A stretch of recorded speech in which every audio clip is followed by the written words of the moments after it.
Understanding the Filipino Mind. Introduction. Before you turn the first page. This book is not an academic study. It is simply the observation of a Filipino who has watched his country for more than 80 years. It is not about politics, economic theories, or complicated explanations. It is about people. It is about the ordinary Filipino you see every day.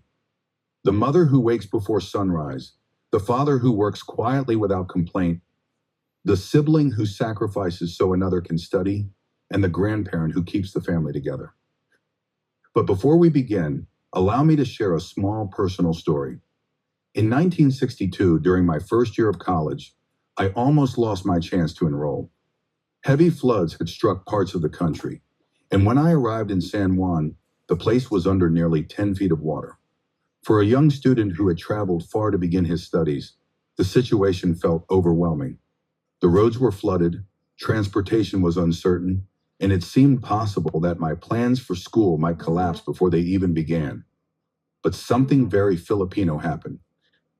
People found ways to help one another. Relatives opened their homes. Neighbors shared information about routes that were still passable. Someone always knew someone who could help solve a problem. Little by little, obstacles that seemed impossible began to disappear. Looking back, I realized something important about that experience. The solution did not come from a large system or an official program. It came from people, from families, neighbors, and communities quietly helping one another move forward. That experience stayed with me for the rest of my life. Looking back, I realized something important.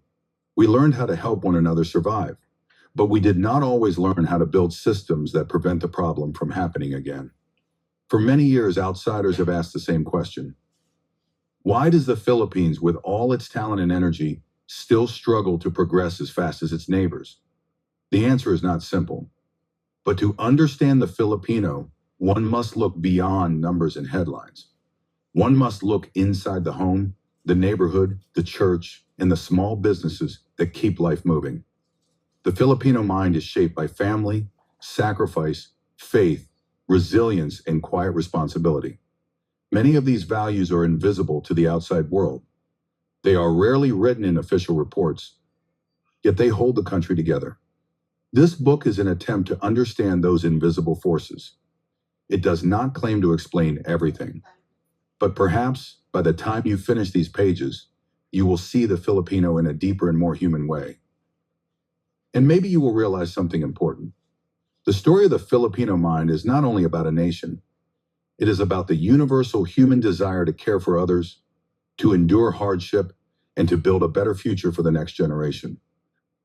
But perhaps the most important question in this book is not only about the Filipino people. It is also about you. As you read these pages, you may begin to recognize the quiet stories that shaped your own life. The sacrifices of parents, the help of relatives, the kindness of neighbors, and the moments when someone stepped forward just when help was needed.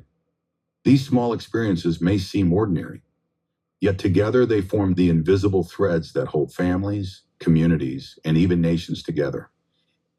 And if we begin to understand these invisible forces more clearly, we may also begin to see something hopeful. The future of the Philippines will not be built only by leaders or institutions. It will also be built quietly by millions of ordinary Filipinos, people like you, who continue to care, work, sacrifice, and hope for a better tomorrow. When I was 25 years old, I survived a near-fatal accident that forced me to reflect deeply on life. Experiences like that change how a person sees the world. They remind us that life is fragile and that every opportunity we receive is a gift. Perhaps that is one reason I became interested in understanding the deeper forces that shape people and nations. Why I wrote this book. Over the course of my life, I have often found myself observing the Philippines with a mixture of admiration and curiosity. For more than 80 years, I have watched this country grow, struggle, recover, and move forward again. I have seen cities expand, technology change the way people live, and entire generations of Filipinos search for better opportunities both inside and outside the country. Yet one question always returned to my mind. What truly shapes the Filipino mind? Many explanations focus on politics, economics, or government policy, These subjects are important, but they often look only at the surface of national life. The deeper forces that shape a nation are usually found elsewhere, inside families, communities, traditions, and daily habits that rarely appear in official reports. Throughout my professional career as an engineer in the energy industry, I had the opportunity to observe many systems at work. Engineering teaches a person to look carefully at how things function, how water flows through a channel, how electricity moves through a network, or how infrastructure supports the life of a city.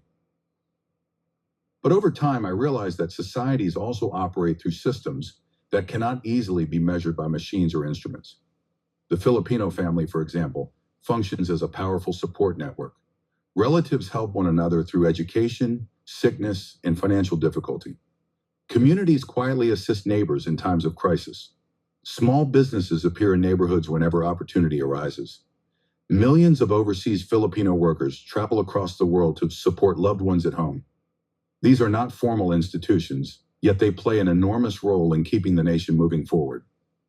As the years passed, I began to reflect more deeply on these invisible systems that shape Filipino life. Why do Filipinos show such resilience in the face of hardship? Why do families remain such a powerful force in society? Why do millions of Filipinos continue to hope and work for a better future even when circumstances are difficult? At the same time, I also notice the challenges that continue to affect the country.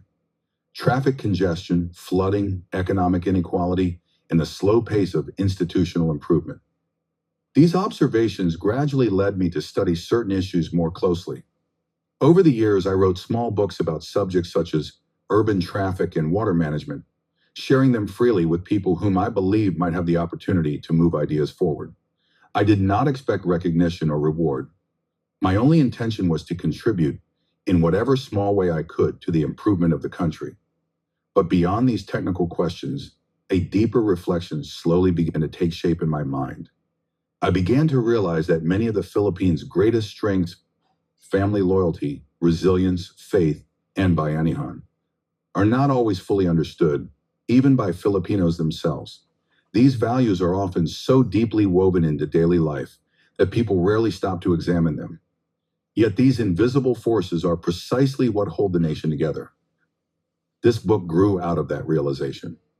It is not meant to be a scholarly study or a definitive explanation of the Philippines. It is simply the reflection of a Filipino who has spent many decades watching his country and thinking about the forces that shape its people.